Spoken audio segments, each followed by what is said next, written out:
¿Cuántas promesas te han hecho que no se han cumplido? Yo no te prometo un gran sueldo. Te prometo un trabajo fijo. No te prometo que siempre sea como el primer día. Te prometo que nunca te faltarán las fuerzas. No te prometo que todos tus compañeros resistan. Te prometo que se puede llegar hasta el final. No te prometo personas importantes. Te prometo personas que no saben cuánto valen. No te prometo que vayan a hacer caso de lo que digas. Te prometo que querrás repetirlo una y otra vez. No te prometo la comprensión de los que te rodean. Te prometo que sabrás que has hecho lo correcto. No te prometo que te vayan a pedir ayuda. Te prometo que te necesitarán. No te prometo una decisión fácil. Te prometo que nunca te arrepentirás. No te prometo un trabajo perfecto. Te prometo formar parte de un proyecto inolvidable. No te prometo que siempre vayas a obtener resultados. Te prometo que tu trabajo dará mucho fruto. No te prometo que vayas a tener grandes lujos. Te prometo que tu riqueza será eterna. No te prometo que siempre vayas a poder ser valiente. Te prometo que tu amor será más fuerte que el mío. No te prometo que puedas acabar con el dolor, el sufrimiento y la injusticia. Te prometo que estés donde estés, llevarás esperanza. No te prometo el reconocimiento del mundo. Te prometo una palabra eficaz. No te prometo seguridades humanas. Te prometo la certeza de que has sido elegido. Y te prometo que alimentarás al mundo.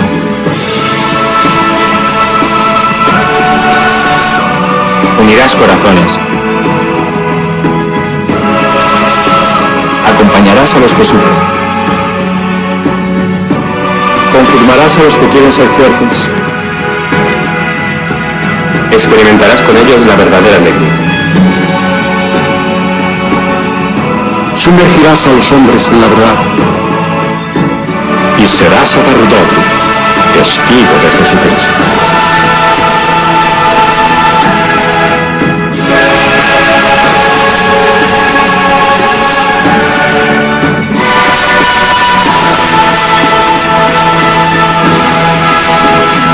No te prometo una vida de aventuras. Te prometo una vida apasionante.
El peor analfabeto es el analfabeto político.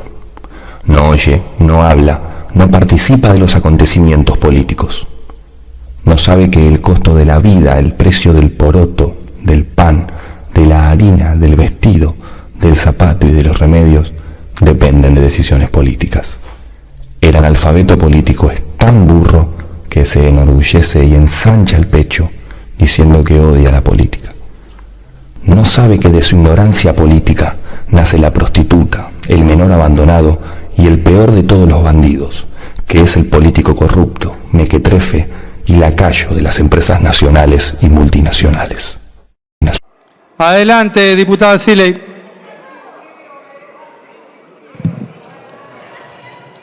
¿Sabe lo que pasa, presidente? Que no se puede disimular, ya no se puede fingir demencia, ya no se puede cualquier representante del pueblo que esté sentada o sentado en esta Cámara hacer de cuentas que esta es una ley más. Y no se puede, presidente, hacer de cuenta que esta es una ley más, porque estamos frente al comienzo de una transferencia de riqueza fenomenal, que va a causar dolor y miseria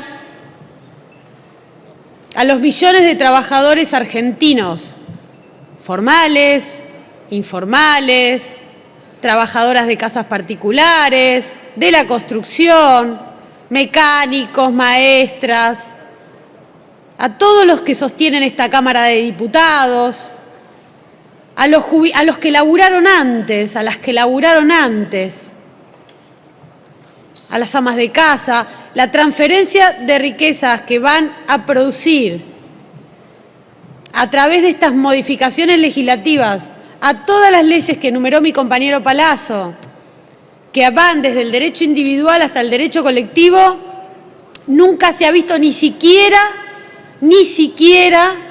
en la dictadura militar. Ni siquiera en la dictadura militar. Los cambios que introducen acá, que tocan desde el sueldo, pasando por las convenciones colectivas de trabajo, pasando por las vacaciones, pasando por las cosas más importantes en la vida de la gente, como es compartir el tiempo con su familia, con sus hijos. La pregunta que yo me hago, frente a ese disimulo que se pretende, disimulo en el que nosotros y nosotras no vamos a caer. Pero la pregunta que yo me hago es, ¿cómo le van a explicar a la tradición de un pueblo de lucha como el pueblo de Felipe Varela, de Catamarca, la traición que están haciendo al pueblo catamarqueño, los que se sentaron a dar quórum?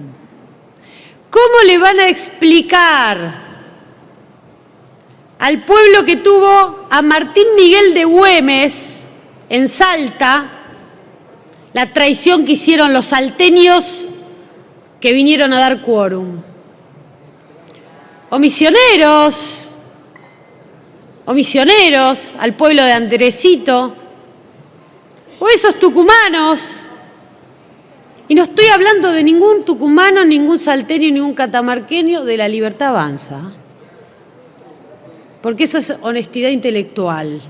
Ustedes quieren castigar al trabajador y la trabajadora argentina, pero los peronistas tienen un mandato. Los peronistas tienen un mandato. Los que chorean son los peronistas que a vos te gustan, no los que estamos en este bloque. Los que a vos te gustan son los que se sentaron en el medio y te dieron quórum. Esos son los chorros. Esos son los chorros. Esos son los que ustedes compran. Porque a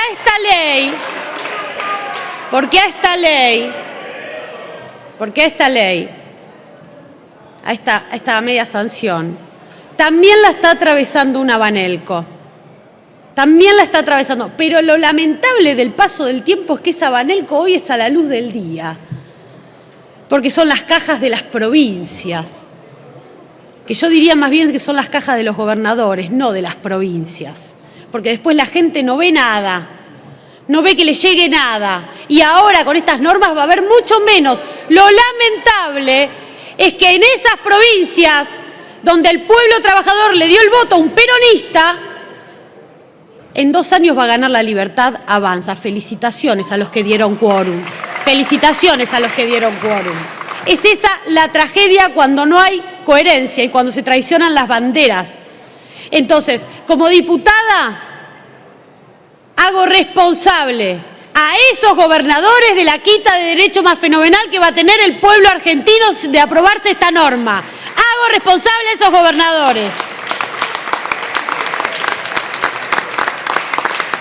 Hoy, justamente hoy, ¿qué día hoy, no? 19 de febrero, el FMI, en cabeza de su vocera, Julie Kozak, dio una conferencia de prensa.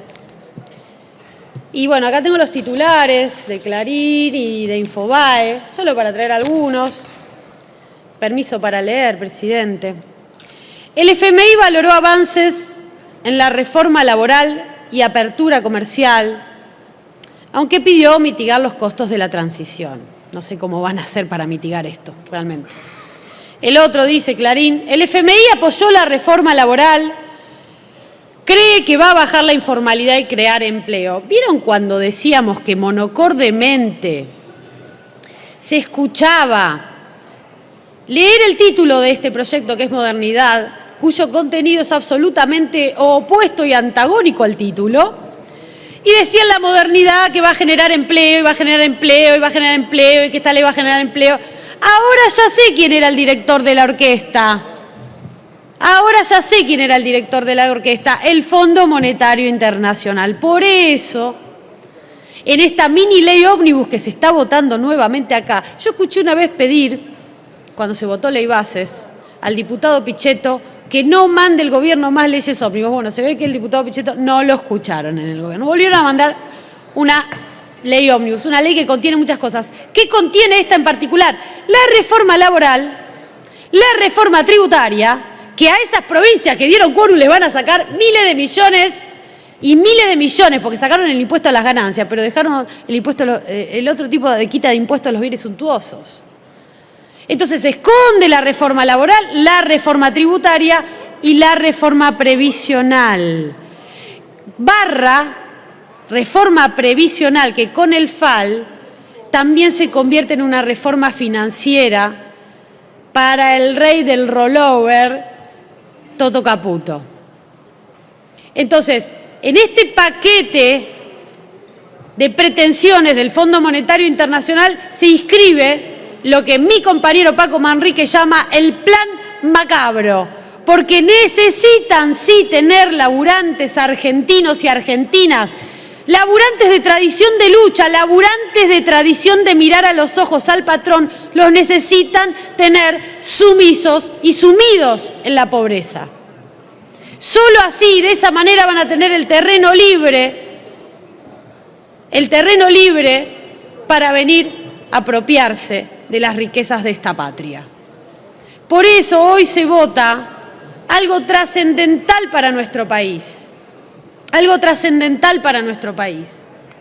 Y ya no creo que haya inocentes acá, como podría haber pensado que algún diputado inocente allá por abril y junio del 24 votaron el título 5 de la ley bases diciendo que iba a generar empleo. Ya no hay más inocentes acá, ya nadie más puede alegar su propia torpeza, porque tenemos pruebas materiales, fácticas, de que la ley base fracasó y que la primera quita de derecho fenomenal a los laburantes fracasó porque no generó ningún puesto de trabajo. Pero tenían que seguir diciéndolo monocordemente porque se los pide el Fondo Monetario Internacional. Y en esa coherencia que se nos impone para no desaparecer como peronistas, como representantes del pueblo, voy a traer acá un extracto del discurso de Cristina Fernández de Kirchner cuando se votó la ley Banelco en el año 2000. Que muchos dicen el preludio de la catástrofe, ¿no? El preludio del estallido social del 2001. Entre tantos, la ley Banelco fue uno de los preludios. Y que entonces a veces pensamos, para mí modo de ver erróneamente, que va a venir una catástrofe luego de que se vote. Yo les digo, la catástrofe ya está entre nosotros y nosotras, porque los argentinos y argentinas ya están rotos individualmente por dentro, por eso tenemos a nuestra sociedad sumida en problemas de salud mental, de violencia cotidiana. Ustedes están cometiendo un acto de peligrosidad social absoluta, profundizando la situación de crisis que tiene cada argentino y argentina en su vida hoy con esta ley. Y decía la entonces diputada Cristina Fernández de Kirchner, y voy a leer esta parte de su discurso de la versión taquigráfica. Cuando el hombre común, decía Cristina, cuando el hombre común esté sentado frente al televisor y vea que todos dicen lo mismo y que él sigue, o sea, todos dicen lo mismo, ¿no? Que va a generar empleo, que esto, que los sindicalistas son malos, que esto, que los abusos, que los juicios laborales, ¿no? Todos repiten lo mismo. Pero el hombre común vea que todos dicen lo mismo y que él sigue con el problema de la desocupación, de la falta de empleo alternativo y la inseguridad, se puede llegar a presentar una situación a la que le tengo temor, decía Cristina, que los mismos que hablaron de las burocracias sindicales, que existen, por cierto, comiencen a hablar de las burocracias políticas. La casta. ¿Le suena? Cuando la gente deje de creer en nosotros y en nosotras. Por esa coherencia que tiene nuestro partido, por esa coherencia que tiene nuestra conducción, que hoy está detenida porque sí, ustedes están acostumbrados a manejarse con esa soberbia con la que hoy vienen a sentarse acá. La soberbia de haber sido los apañados por el poder, mientras a nosotros nos fusilaron, nos proscribieron, nos bombardearon, nos desaparecieron, nos robaron a nuestros hijos, a nosotros nos exilian, nos meten en cana, nos quieren matar, pero ¿saben qué les quiero decir? Les quiero decir, preparen todas las celdas del mundo, porque los seres humanos se levantan cada día para ser un poco más felices. Nadie va a aceptar este destino que lo condena a la miseria. Y ahí cuando el pueblo se decida volver,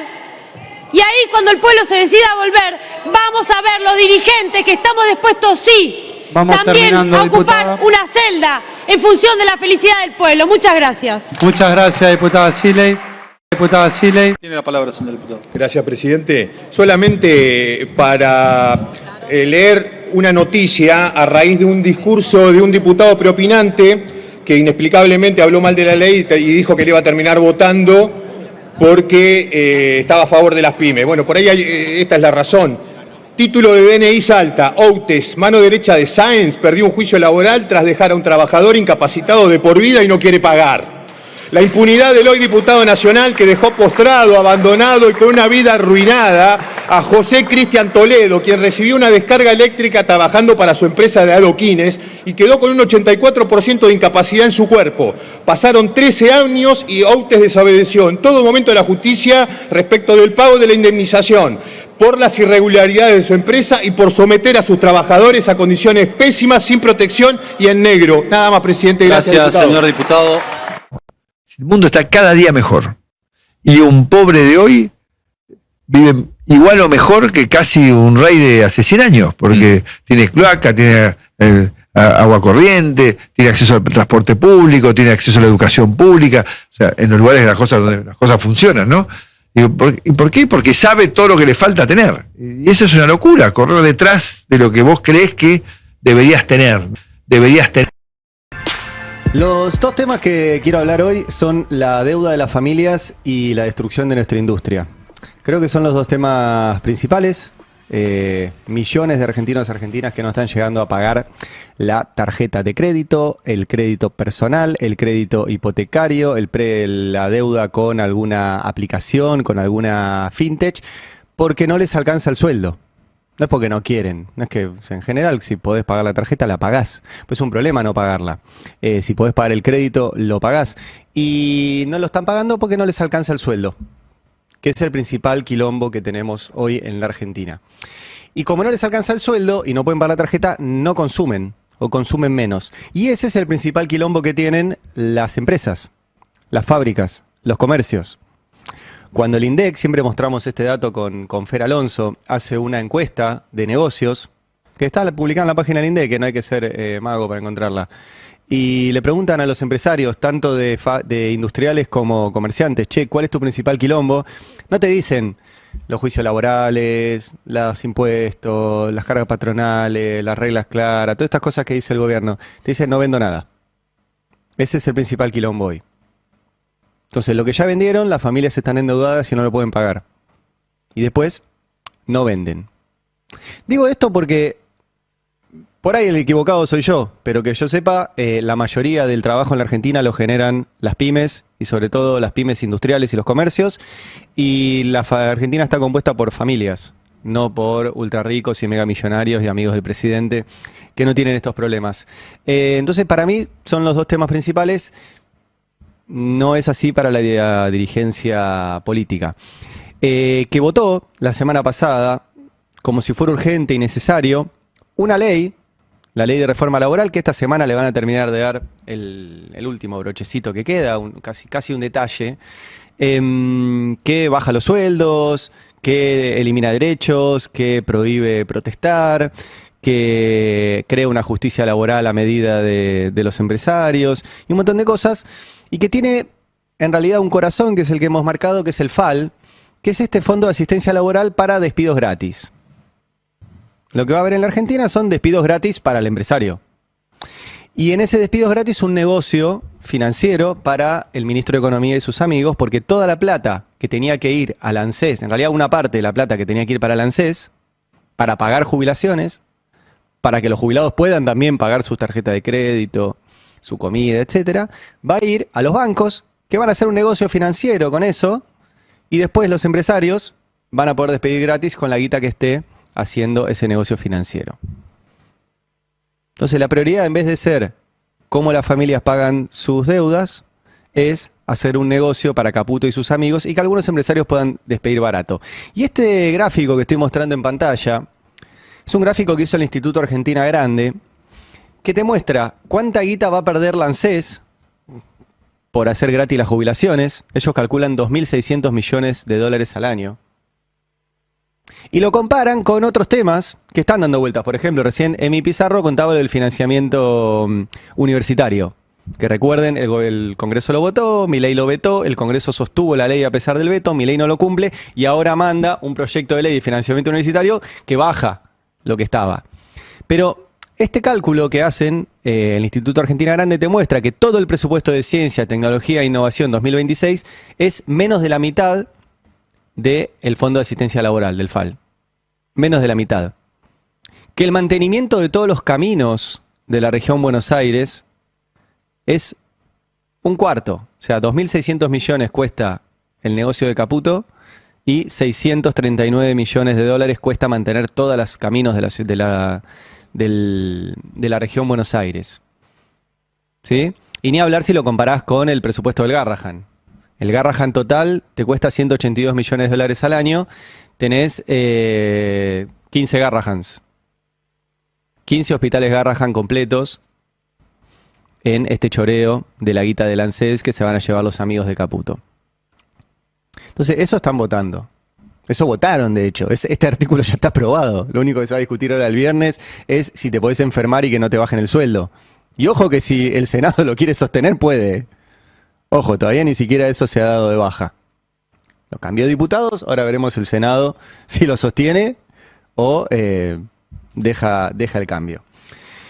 Y quiero, antes de meterme en el dato específico de la deuda de las familias, recordar un gran archivo de Nicolás Dujovne. Nicolás Dujovne fue ministro de Economía de Macri, es uno de los responsables de haber endeudado a varias generaciones de argentinos con el FMI, mientras él declaraba su casa como un baldío para no pagar impuestos. Y es uno de los protegidos por Milei, porque Milei, recuerden que quitó la querella del Estado de la causa de la deuda con el FMI que tomó este hombre, que tomó Duhovne. Pero quiero volver a compartir este archivo porque el tema es la deuda. ¿Cuánto debe el país? ¿Cuánto deben las empresas? ¿Y cuánto debemos las familias? Y siempre se habla de que los gobiernos peronistas, kirchneristas, el de Cristina, fueron malos gobiernos, de que no se podía vivir así, de que te mentían. Bueno, escuchen al tipo que tomó la deuda más grande de la historia argentina, que tiene una causa judicial de la que viene zafando por eso, contar el país que él recibió en ese momento respecto de la deuda del país, de las empresas y de las familias. Este fue el país que dejó los años que te dicen que fueron horribles, que no se podía vivir. Dentro de todo este conjunto de problemas que dejó la administración anterior, también nos dejó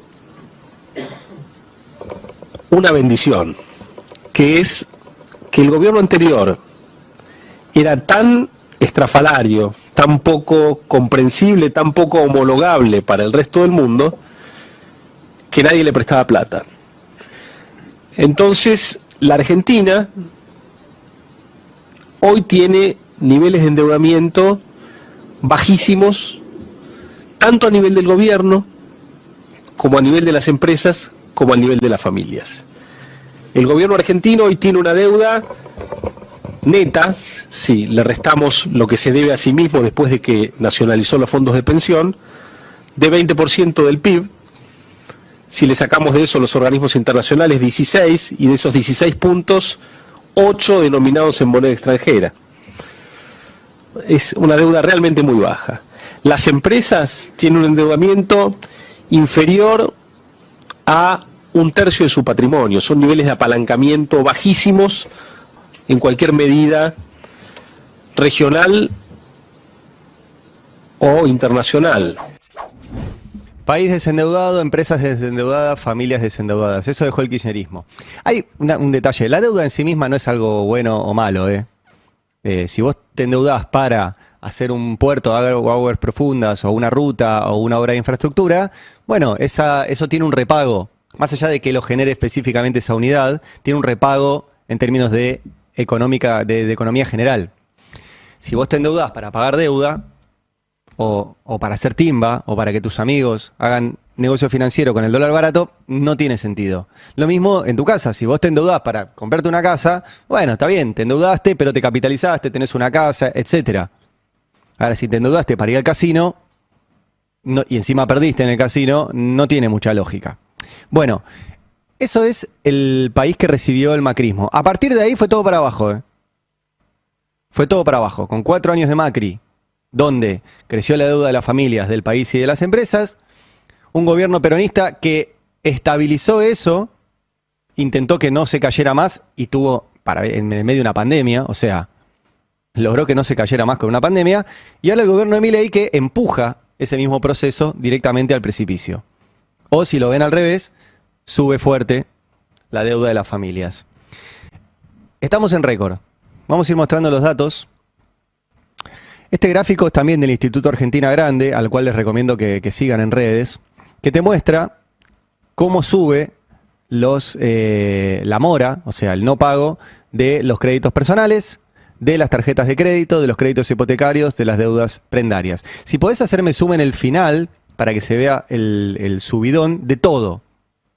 De todo. Hay alguno que sube más, otro que sube menos. Es cierto, los créditos hipotecarios en general sube menos la mora, pero está subiendo. Y sube fuerte, miren ahí, en tarjetas de crédito, en los créditos personales para tapar esas tarjetas de crédito y en los créditos prendarios. Estamos en récord. Estamos en récord. Después tenés los créditos no bancarios, que son los créditos fintech. Son los créditos que sacás con el celu, con alguna de esas aplicaciones, ¿sí? Que mirás menos la letra chica. ¿Y cómo está la mora ahí? Bueno, como les decía recién, en los fintech, 1 de cada 4 personas que tiene un crédito con una entidad no financiera, o sea, no con un banco, no lo está pagando. Con los bancos es 1 de cada 10. Entonces es mucho peor, porque si ya el número de las deudas con los bancos está en récord, miren lo que es la deuda que te dan a simple clic, porque con el banco vos tenés que ir, presentar papeles, es complejo sacar un crédito en un banco. Acá es a un clic. 24% demora en la fintech. Una locura, ¿eh? Una locura. Después tenés más información, pon el siguiente gráfico, que es esto que decía Fer Alonso antes, ¿no? ¿Qué pasó en otros momentos históricos en los últimos 20 años? Bueno, hubo efectivamente un pico en la crisis subprime del 2008, una crisis financiera. Después bajó rápidamente, como verán. Después hubo un pico durante el gobierno de Macri, 2018-2019. Después bajó rápidamente. Después hubo un pico en la pandemia, obviamente. O sea, millones de personas que no les pagaban el sueldo, o el comercio cerraba, o no podían salir a laburar, etc. Y hubo un pico. Y ahora viene Milei. El pico de Milei duplica el de la pandemia, duplica el de Macri y duplica el de la crisis del 2008. Sin pandemia y sin crisis global. La única explicación son los salarios pisados, la inflación mentirosa porque todo sube y las tasas ridículas que están cobrando las tarjetas de crédito que Milei liberó con el decreto 70-2023 y que nadie cambió. El Congreso no lo trató, la Corte Suprema no lo trató y eso sigue ahí dando vueltas. Así estamos con Milei. Y como siempre, los que peor están son los que menos tienen. Porque esto, si lo dividís entre los que tomaron mucha deuda y los que tomaron menos deuda, en los que tomaron deuda es peor. Pon este informe, en este caso el gráfico es del Banco Provincia, que lo que te muestra es la morosidad por tramo de deuda individual. O sea, si tomaste hasta 1 millón de pesos, si debes hasta 1 millón de pesos, si debes entre 1 millón y 2 millones, si debes entre 2 millones y 5, si debes entre 5 y 10, si debes más de 10 millones. El promedio es 13%. Ahora, los que deben menos de 1 millón de pesos, o sea, los que pidieron poca plata prestada, porque tienen menos ingresos, están en un 20% de morosidad. Y los que pidieron más plata prestada, o sea, más de 10 millones, están en un 11%. O sea, los que pueden pedir más plata, también les está costando. Ahora, los que pueden pedir menos plata, les está costando el doble. Lo cual te muestra que esta situación es mucho peor en los que menos ingresos tienen, que son los que menos plata piden. Y a los que menos plata les dan. Yo no sé por qué no se habla de esto hoy, porque seguramente los que están escuchando, de hecho recién me escribieron que están organizando también movidas para formación contra el abuso financiero. Porque también es muy difícil encarar esto, así que de paso le agradezco a Eliana Arduino que me mandó recién que están organizando talleres de formación contra el abuso financiero de un espacio que se llama Movida Ciudad. Así que si se quieren, enterar qué hacer con eso, también es un temón. Es un temón. Y no están en eso, están en las internas, en cosas, boludeces, ver quién anda en la lista, qué sé yo. Yo les diría que es un gran tema si quieren ganar elecciones, hablar del endeudamiento familiar, sobre todo hablar de cómo lo van a solucionar. De cómo lo van a solucionar. El fin de semana dio una entrevista a Mauricio Macri. La publicaron el fin de semana en La Fábrica, este podcast que les he recomendado muchas veces porque entrevistan a empresarios y la verdad que está bueno porque es una charla entre empresarios. Lo invitaron a Macri como empresario y expresidente y dejó una frase que creo que es notable y que tiene que ver con esto que estamos hablando. Escúchenla. El mundo está cada día mejor y un pobre de hoy vive igual o mejor que casi un rey de hace 100 años porque tiene cloaca, tiene agua corriente, tiene acceso al transporte público, tiene acceso a la educación pública, o sea, en los lugares donde las cosas funcionan, ¿no? ¿Y por qué? Porque sabe todo lo que le falta tener. Y eso es una locura, correr detrás de lo que vos creés que deberías tener, ¿no? Y no somos muy objetivos los seres humanos, siempre creemos que nos corresponde más y que nos deberían decir que somos más lindos, más inteligentes, más fuertes de lo que realmente somos. O sea que el pobre quiere más de lo que debería tener. Es notable esto porque han logrado instalar ese discurso. Durante el gobierno de Macri lo decía Javier González Fraga, el presidente del Banco Nación en ese momento, que mientras le prestaba miles de millones de pesos a Vicentín que no podía devolver, decía, te hicieron creer que siendo clase mediero podías tener una heladera, podías tener un aire acondicionado. Y Mauricio Macri el fin de semana repitió esto, te hicieron creer que podías tener una vida más o menos digna. Bueno, ahora, cuando pagás con la tarjeta de crédito, no la podés cubrir. Y repito, no es que están comprando bienes suntuarios, a los cuales también en la ley que votaron les bajaron los impuestos a los yates, a los aviones y todo eso.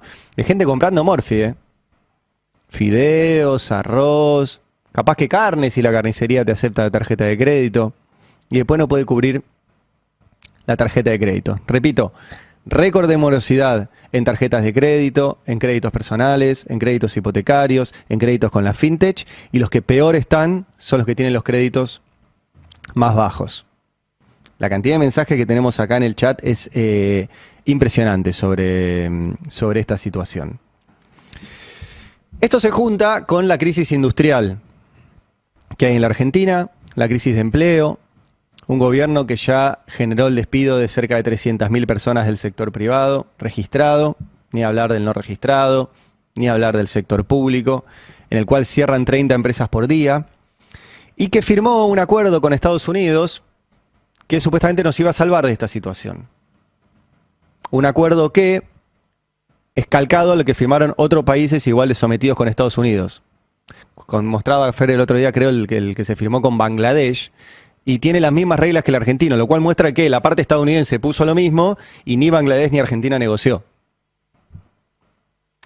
Ahora, el viernes, la Corte Suprema de Estados Unidos dio a conocer un fallo muy importante que se estaba esperando hacía varias semanas, que tiene que ver con que si Donald Trump podía ponerle aranceles a cada país según su propia discrecionalidad. ¿Se acuerdan que cuando Donald Trump asumió dijo, ahora yo le subo aranceles a quien quiero como quiero? A este 10, a este 15, a este 40, a este 50, a todo el mundo, ¿sí? O sea, de forma discrecional. Y había un hombre que era el caso es un tipo que importaba juguetes en Estados Unidos, ¿no? Y dijo, che, pará, yo estoy trayendo estos juguetes de otro lugar del mundo, si me subís este arancel me haces gastar mucha más plata, yo no puedo cobrar eso el juguete en Estados Unidos, por ende me está generando un perjuicio grande por esta decisión absolutamente discrecional tuya. Y llegó a la Corte Suprema de Estados Unidos el caso, y como verán lo resolvieron bastante rápido. Acá cuando un caso llega a la Corte Suprema, por ejemplo el decreto 70-2023, lleva 2 años y pico, y la Corte Suprema así, mirando al techo mientras resuelve otras cuestiones. En Estados Unidos la justicia en ese sentido queda muy mal cuando no resuelve los casos.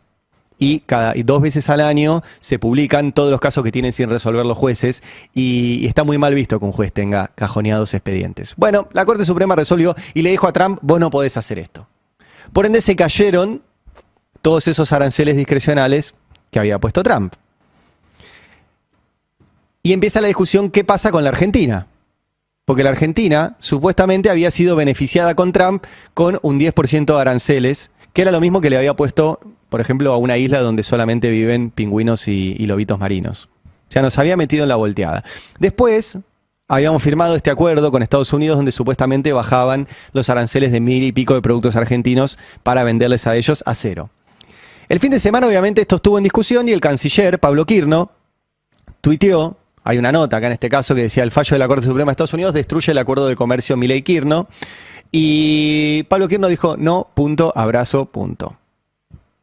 Bueno, yo no estaría tan seguro. Vamos a recordar primero a Donald Trump apenas asumió, ¿sí? Cuando anunciaba los aranceles que le iba a poner a todo el mundo. Mirá. Dice, otros países han aplicado esto con nosotros durante décadas y ahora nos toca a nosotros empezar a aplicarlo contra esos otros países. En promedio, la Unión Europea, China, Brasil, India, México y Canadá, ¿oyeron hablar de ellos? Y un sinnúmero de otras naciones nos cobran aranceles tremendamente más altos que los que les cobramos a ellos. Es muy injusto. El 2 de abril entran en vigor los aranceles recíprocos. Y cualquier arancel que otros países nos impongan, nosotros se lo aplicaremos a ellos. Es recíproco de ambos lados. Esto decía Donald Trump en febrero del año pasado. El gobierno argentino festejó esto como si fuera un triunfo propio.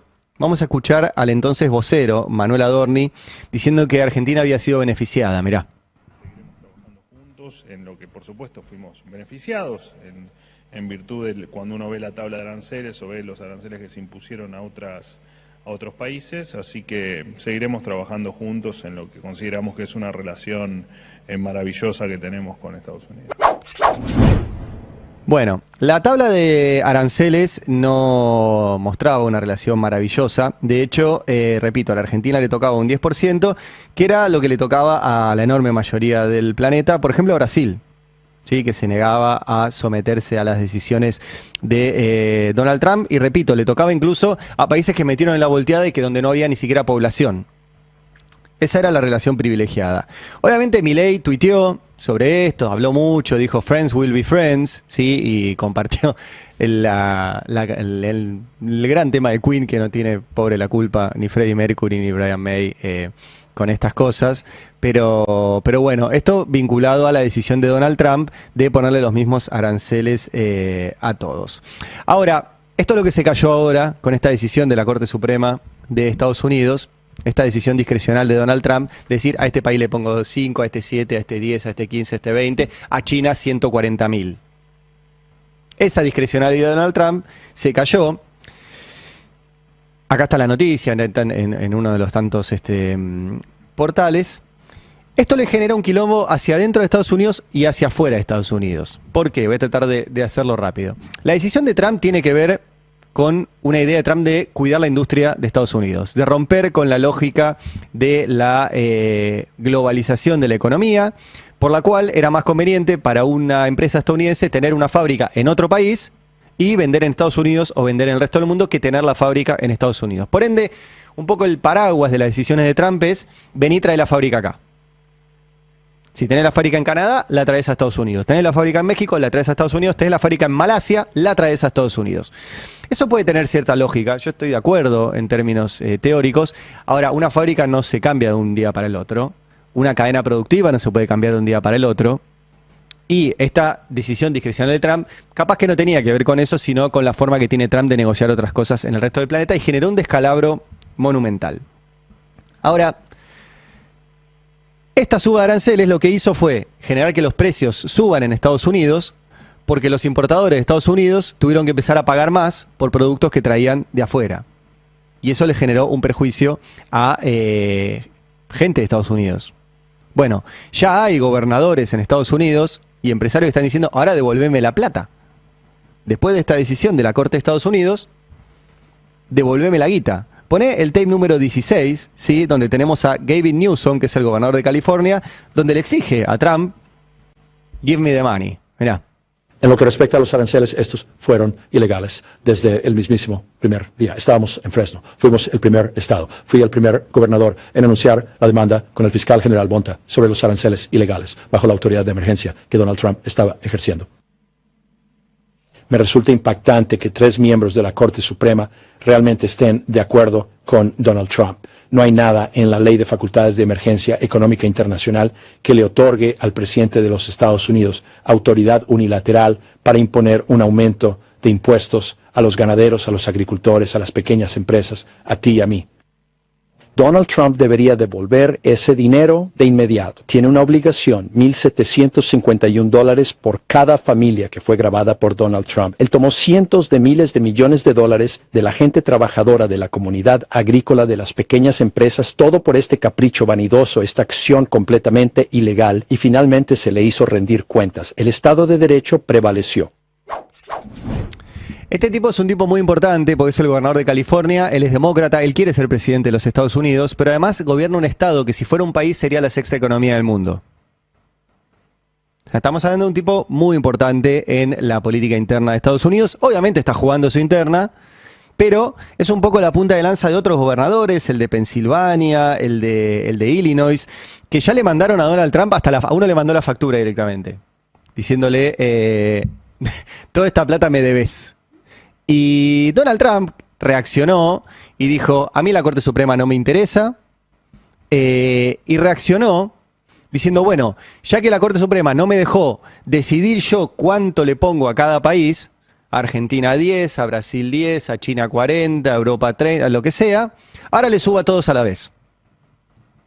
Y agarró una ley que existe en Estados Unidos, un apartado de esa ley, lo van a ver mucho en las notas, que se llama el apartado número 122, que le permite, o por lo menos en la interpretación que da Donald Trump, le permite al presidente de Estados Unidos, en una situación de emergencia, decir, le meto un arancel a todo el mundo, todos a la vez, que en principio fue del 10% y ahora lo subió al 15%. Por ende, pone, si podés la imagen, te estoy desordenando todo, Fer, perdón, poné la imagen número 15 del editorial. Ahí está, gracias. Esta es una imagen que publicó el New York Times, donde te muestra qué pasa con la nueva decisión de Donald Trump. Y te pone los países que, con esta nueva decisión de Trump, te subió los aranceles, los países que se quedan igual que estaban el jueves pasado, y los países que ahora tienen un arancel más bajo por esta decisión de Trump. Y miren qué divertido. Los que tienen ahora un arancel más bajo, son todos los países que Trump, en ese archivo que les puse recién, decía que tenía problema. Canadá, México, Brasil, China e India. ¿Se dan cuenta de lo que pasó? O sea, Trump dijo, aranceles altos a Canadá, México, Brasil, China e India son mi problema, y le metió a todos. La Corte Suprema le dice, no puedes hacer esto, entonces ahora dice, bueno, ahora todos el 15%. Bueno, ahora Canadá, México, China e India y Brasil tienen un arancel más bajo que el que tenían antes del viernes. Pero pará, no termina ahí. ¿Qué pasa con Argentina? Porque nosotros habíamos firmado un acuerdo por el cual Trump nos había puesto el 10, ahora con este acuerdo comercial iba a bajar al 0 y ahora nos subió al 15. Entonces, en este informe del New York Times van a ver que la Argentina está en naranjita. ¿Qué dice? Que el nuevo arancel es más alto de lo que teníamos la semana pasada. Entonces, ahí te das cuenta que, este fanatismo que tiene Milei con Donald Trump, que piensa que lo va a salvar de todo. Bueno, no. Evidentemente no lo salvó de todo. Y ahora caímos en esta volteada. Esto hace que el acuerdo que firmamos con Estados Unidos no tenga ningún tipo de sentido. Ya no, o sea, no tenía ningún sentido real, porque era un acuerdo de absoluto sometimiento, de entrega, donde había 4 o 5 pavadas que Estados Unidos decía que iba a ver si aplicaba, y después tenía todas exigencias para la Argentina de apertura de su economía, lo cual iba a seguir destrozando nuestra industria. Esto lo tiene que aprobar el Congreso argentino. Ya no tiene sentido. Alguno me va a decir, no, pero en realidad esta suba de aranceles de Trump es temporaria, lo cual es cierto. Depende de que se lo apruebe el Congreso de Estados Unidos, lo cual es poco probable, según los analistas que leí el fin de semana, que eso suceda. Pero caímos en esa volteada, todos al 15%. Quiero leerles un hilo de tweet de Esteban Actis, que es un... Para que quiero leer bien el currículum de Esteban Actis para que entiendan por qué lo leo. Él es doctor en Relaciones Internacionales, docente e investigador de la Universidad Nacional de Rosario y coautor del libro La disputa del poder global, que publicó este gráfico del New York Times y dice, hace unos días el gobierno argentino había señalado que a partir de un gráfico de The Economist, Argentina era el país que mejor había negociado con Estados Unidos en el marco de los deals, acuerdos, post-aranceles recíprocos. Con la caída de los aranceles que puso Trump, Argentina está entre los más perjudicados. O sea que la decisión de la Corte Suprema perjudicó a la Argentina con este gráfico que les vuelvo a mostrar que publicó el New York Times. ¿Qué más dice Esteban Actis en su hilo de tweet? Dice, con la imposición del 15% de aranceles globales bajo la sección 122, la Argentina entra en el grupo de países que tendrán mayores aranceles que la situación anterior. Además, pierde la ventaja que tenía con otros países, como Brasil, por ejemplo, que tenían más aranceles para ingresar al mercado de Estados Unidos. O sea, a Brasil le bajaron los aranceles. Y se acuerdan que Lula no se achicó. Trump le mandó una carta pública a Lula diciendo, liberá a Bolsonaro o te subo los aranceles. Y Lula le dijo, andá para allá bobo, más o menos, en brasilero, no sé cómo se dice. Y ahora le bajaron los aranceles a Brasil con esto. Y Bolsonaro sigue en cana y Lula hizo lo que tenía que hacer. De hecho, acaba de firmar el fin de semana también un acuerdo con India, ¿sí? En el marco también de los BRICS. Vuelvo al hilo de Esteban Actis. Pon el siguiente. Dice, a su vez, bajo la sección 122, el Ejecutivo de Estados Unidos no puede bajar o discriminar líneas arancelarias específicas para países específicos de manera selectiva. O sea, no nos puede ayudar. La aplicación de aranceles es uniforme y no discriminatoria. ¿Sí? O sea, el vínculo especial de Milei con Trump no sirve ahora. El acuerdo no sirve. El arrastrado no sirve. ¿Qué más dice este hilo? Es muy bueno. Dice, el poder relativo del gobierno de Milei de tener acceso a la Casa Blanca se diluye en materia comercial con la sección 122. Trump podrá reducir o eliminar aranceles con Argentina usando otras autoridades. No está claro que sea el camino elegido. Claro, no somos la principal prioridad de Estados Unidos. Hay un vínculo estrecho, hay un vínculo, somos importantes para Estados Unidos, lo somos en la región, siempre y cuando sigamos siendo el país en la región faro de la derecha. Pero ya Chile viró a la derecha, ya Bolivia viró a la derecha. Este año hay elecciones en Colombia y en Brasil. Ya acaban de cambiar otra vez el presidente de Perú. Ya no somos los únicos. Ojo, ojalá que en Colombia y en Brasil no viren a la derecha. Pero al no ser los únicos va a perder también la relación privilegiada. Y pone el último de Esteban Actis. Las más de 1000 posiciones arancelarias que el gobierno de Estados Unidos puso en el acuerdo con Argentina, que bajaban de 10% a 0, ahora tienen 15%. Complicado. Complicado. Quiero mostrar también un tuit de Sebastián Soler, al cual también les recomiendo que sigan mucho. Sebastián Soler es uno de los abogados que más conoce en materia de derecho internacional. Fue subprocurador del Tesoro en el gobierno anterior, encargado de todos los juicios que tiene la Argentina afuera del país. Les recomiendo que lo sigan también en redes. Y dice, el tratado con Estados Unidos incluía decenas de concesiones de nuestro país a cambio de 2 o 3 de Estados Unidos. La principal, Estados Unidos se comprometía a no imponer aranceles adicionales de más del 10% a las importaciones argentinas. Y comparte, sí, por si alguno duda, comparte el texto del acuerdo. Y dice, el anuncio de Trump de un arancel global del 15% rompe esa promesa y convierte en papel picado el tratado, que afortunadamente no ha sido aprobado aún por el Congreso argentino, salvo que el gobierno argentino consiga que Trump lo exima de nuevo del arancel global. Veremos. Esto cambió, como le dicen en Estados Unidos, es game changer. Game changer. De hecho, esa es la palabra que utilizó. Les quiero mostrar para que vean lo que está discutiendo Trump adentro de Estados Unidos, lo que discute Trump afuera de Estados Unidos y lo lejos que está Milei de esta discusión. Escuchen esta charla de Donald Trump con un productor de acero de Estados Unidos que le agradecía la intervención del gobierno de Estados Unidos frente a las importaciones chinas para salvar esta fábrica de acero en Estados Unidos. Esto es Trump en una siderúrgica, mirá. Los aranceles realmente han marcado una gran diferencia. Hablan Trump y habla el empresario. Las reglas del juego. Estábamos compitiendo directamente con China. Ellos se habían apoderado de todo, producían estantes a $90 la unidad. Nuestro costo solo es de 150. Has nivelado el campo de juego. Sí, claro, de así nuevo. Que cuando yo llegué aquí y tuvimos que hacer todo lo necesario para salvar a todos estos negocios, te pusiste hecho una furia, ¿no? Sí, lo hicimos. Nuestras cotizaciones, nuestros pedidos, estamos tan ocupados ahora que ya no sabemos qué hacer. Mi plazo de entrega ahora para un pedido es de 36 semanas. Estábamos en un momento crítico con nuestra división de estanterías, estábamos despidiendo personal, trabajábamos un solo turno, 3 días a la semana suplicando por trabajo. Ahora es exactamente lo luego opuesto. está rechazando trabajo. Estamos rechazando trabajo, lo cual es una posición en la que nadie quiere estar, pero es la cruda realidad de lo que han causado sus aranceles. O sea, lo que dice este tipo es que China vendía algo a $90 y él lo tenía de costo 150.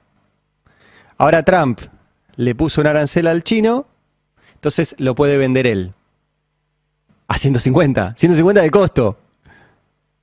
¿Le suena la discusión?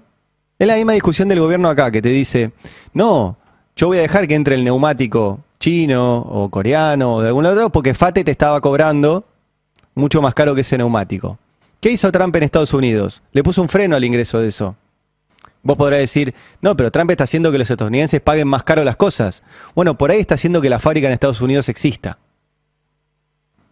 Que todos los que laburan en esa acería tengan laburo y puedan comprar otras cosas. Entonces, todos queremos comprar las cosas más baratas. Ahora, si nadie tiene laburo, nadie va a comprar nada y es un país invivible. Por eso Milei no copia estas cosas de Trump en lugares claves, en este caso está hablando del acero, que es un lugar clave. Bueno, puedes depender de otro país para tu producción de acero, o para tu producción de neumáticos, o para tu producción de comida. Ahora, si vos destrozás tu industria metalúrgica, tu industria alimenticia, y traes todo afuera, el día que no te manden nada afuera no tenés ni comida, ni autos, ni ruedas, ni nada. Y en el medio no hay nadie que compre, además. En el medio no hay nadie que compre. Y todos los días hay una historia nueva. Quiero cerrar con lo que pasó en Córdoba, en la fábrica de tractores Pauni. Esta es una nota que cuenta que la histórica fábrica de la política online, la histórica fábrica de tractores Pauni entró en crisis y cae la imagen de Milei. ¿Por qué dice esto? Porque en Pauni, en el balotaje, en el departamento de San Justo, en Córdoba, Milei sacó el 75% de los votos. 75% de los votos. Y esos lugares donde hay una fábrica en un pueblo que representa el 10, el 15, el 20, el 30% de los empleos de ese pueblo de forma directa, pero después el trabajador de esa fábrica es el que va al almacén del pueblo. Y si ese trabajador se queda sin laburo, deja de ir a comprar al almacén, deja de ir a consumir todo lo que se vende en ese pueblo. Entonces se cae el pueblo. Se cae el pueblo.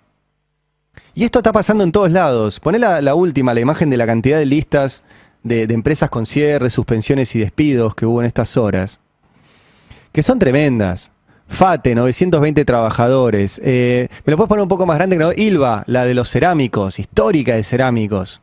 300 laburantes, Whirlpool 220, Corben 150, Newsan 150, SKF de autopartes 145, Teneplatex textil 88, Vulcalar de calzado 80 laburantes, Panpack de envases 80 laburantes, Manguera de productos médicos 60, Dana de autopartes 50, Acerías Berizo metalúrgica 50, Luxo textil 40, Color Living de muebles 40 laburantes, Otito Alimenticia, 40 laburantes, Cramaco de equipos eléctricos, 37 laburantes, Essen, la histórica Essen, ¿sí? Ahí en Venado Tuerto, en Santa Fe, 34, Mondelez, está ahí abajo, 2.300 laburantes, ahí tenés Alimenticia, Asindar, 200 despidos, esto fue el año pasado, Textilana, 175, Peugeot, que bajó, o sea, y estas son algunas.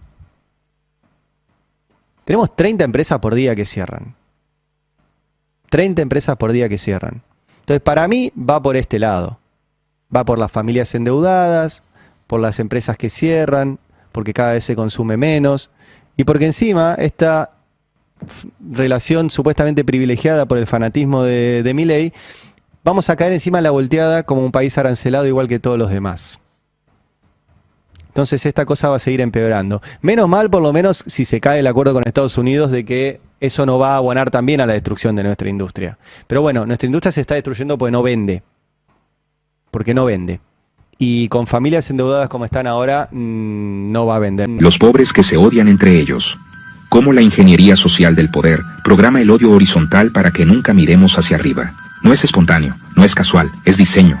Una sociedad que ha normalizado la explotación necesita producir odio. Y lo hace con precisión quirúrgica. Cada día, cada medio, cada algoritmo, te señala a un nuevo culpable. El inmigrante que te quita el trabajo. La mujer que pide mucho. El viejo que ya no produce. El joven que no respeta. El vecino que corta la calle.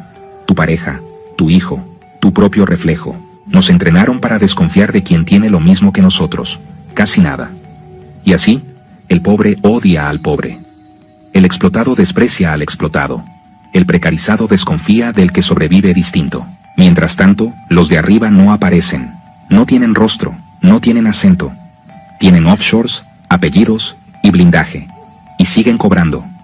Porque si odias a tu vecino, no miras al banco que se queda con tu casa. Si culpas al que recibe un plan, no ves al que tiene subsidios millonarios del Estado. Si odias al maestro, no cuestionas al ministro que recorta educación. La lógica es clara. Donde hay explotación, tiene que haber un culpable. Y como no podés ver al verdadero, te dan uno de mentira. Así funciona la ingeniería del odio. Y es perfecta. Porque es cotidiana. Y porque funciona sin que lo notes. Los medios te educan para odiar. El algoritmo te lo refuerza. El discurso te lo normaliza.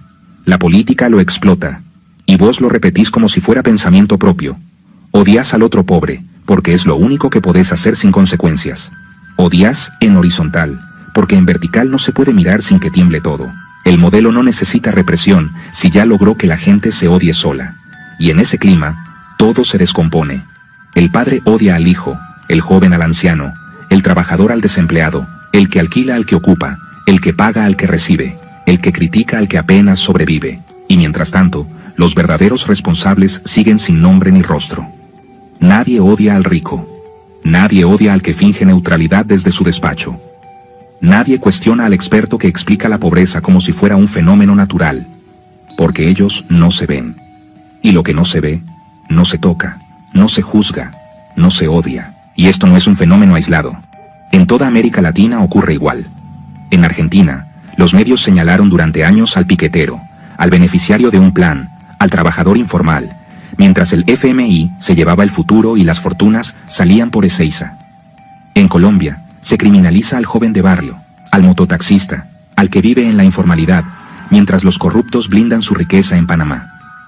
En México, se teme más al migrante que cruza la frontera que al empresario que explota a su propio pueblo. En Chile, en Perú, en Brasil, el patrón es idéntico: miedo, odio, división. Todo mientras las élites se coordinan para seguir saqueando. Es el neoliberalismo en su fase más eficaz, cuando ni siquiera necesita explicar su doctrina, porque ya la instaló en la cabeza del explotado. Te enseñó que el Estado es ineficiente, que los pobres son vagos, que cada quien tiene lo que merece. Y vos, que no tenés nada, terminás creyendo que te lo mereces. Te hicieron sentir culpable por no tener, y rencor por ver que otro tiene lo poco que vos no. Y ahí nace el odio horizontal. Esa rabia programada, esa violencia simbólica que no toca el poder, pero revienta al vecino. Es el alma del modelo. Dividir para reinar, odiar para no pensar. Porque si odias, no organizás. Si culpás al otro pobre, no entendés que están en la misma trampa. Si despreciás al que vive distinto, no ves al que diseñó el encierro. Y entonces, el neoliberalismo hace su trabajo sucio, sin mancharse las manos. Desarma lo colectivo, ridiculiza lo común, convierte la sociedad en un ring de miserias enfrentadas. El odio es la anestesia de los explotados. Y en este sistema, el que odia a su igual no es libre, es funcional. La rabia que no mira hacia arriba es obediencia. La indignación que no toca al poder es complicidad. Porque el verdadero enemigo no corta la calle, no cobra subsidios, no usa gorra, está en traje, cobra comisiones, tiene acciones, y se ríe mientras vos odias al que vive igual de jodido que vos. Escrita por Manuel Fernando González Villamil. Pueblo que escucha, únete a la lucha. Pueblo que escucha, únete a la lucha. Pueblo que escucha, únete a la lucha. Pueblo que escucha, únete a la lucha. Pueblo que escucha, únete a la lucha. Pueblo que escucha, únete a la lucha. Pueblo que escucha, únete a la lucha. Pueblo unido, nunca vencido. Pueblo unido, nunca vencido. Y luche, luche, luche, no deje de luchar. Y luche, luche, luche, no deje de luchar. Por un canto de obrero, obrero y popular. Y luche, luche, luche, no deje de luchar. Pobre el pobre que no luche, siempre callado nomás. Le han de robar su guitarra, nunca más ha de cantar. Y luche, luche, luche, no deje de luchar. Y luche, luche, luche, no deje de luchar. Por un canto de obrero, obrero y popular. Y luche, luche, luche, no deje de luchar. Pueblo que escucha, únete. ¿Qué cosas tiene mi pueblo que no las puedo callar? Cualquiera viene y le ofende y él calladito nomás. Pero guarda al que trampea, pero guarda al que le miente. Porque mi pueblo no es tonto, porque mi pueblo es valiente. Porque mi pueblo algún día cuando la sangre reviente habrá de salir cantando con un fusil en la frente. Y entonces no habrá más niños durmiendo bajo los puentes, ni obreros, ni campesinos, siempre apretando los dientes, porque mi pueblo es de machos y nadie me lo desmiente. Y luche, luche, luche, no deje de luchar. Y luche, luche, luche, no deje de luchar por un canto de obrero, obrero y popular. Y luche, luche, luche, no deje de luchar. Un pueblo unido jamás será vencido. Un pueblo unido jamás será vencido. Un pueblo unido.